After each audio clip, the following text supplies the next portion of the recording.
Další challenge, bude to máslový challenge, nevím, jestli jsem si to vymyslela, nevím, jestli to ještě někde je. Ale je to prostě takový challenge, radši tady mám připravený rohlíky. Kdyby si takhle vemete takhle lžičku masa a dáte si to do pusy a sníte to. Vím, že vypadáme jako prasata, ale je to fakt jako hnusný, potom se zvrací, takže bacha. Ale je to dobrý challenge. Ano. A pak vám řekneme, jestli to máte nebo nemáte zkoušet. Já to osobně dělám poprvé. Já ne. Ty jsi prase. Takže tak nějak si nabereme, mě tak stejně. Tolik, to je moc. To je moc. Ještě trošku, já to nechci pokrást.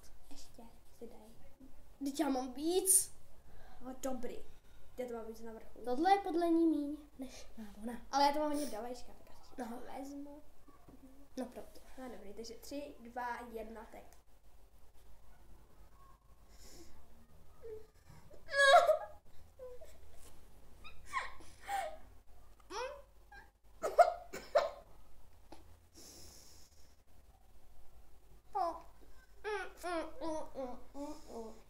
To se nedá. Fuj. Bože, si to má vyzkoušejte.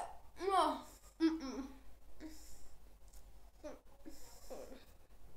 Mám ještě kyselou hubu, potom citron challenge, nebo kyselý challenge.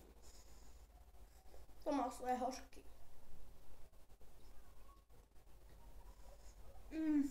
S rohlíkem to je dobrý. Když jsme s rabami nedali jsme to, ale to je fakt hnusný.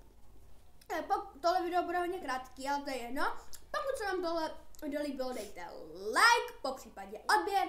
Já se s váma loučím, rohlík taky, moje kamarádka Kikča taky a čau! Bude vám špatně od žaludku. Ano, budete blejt. Čauky!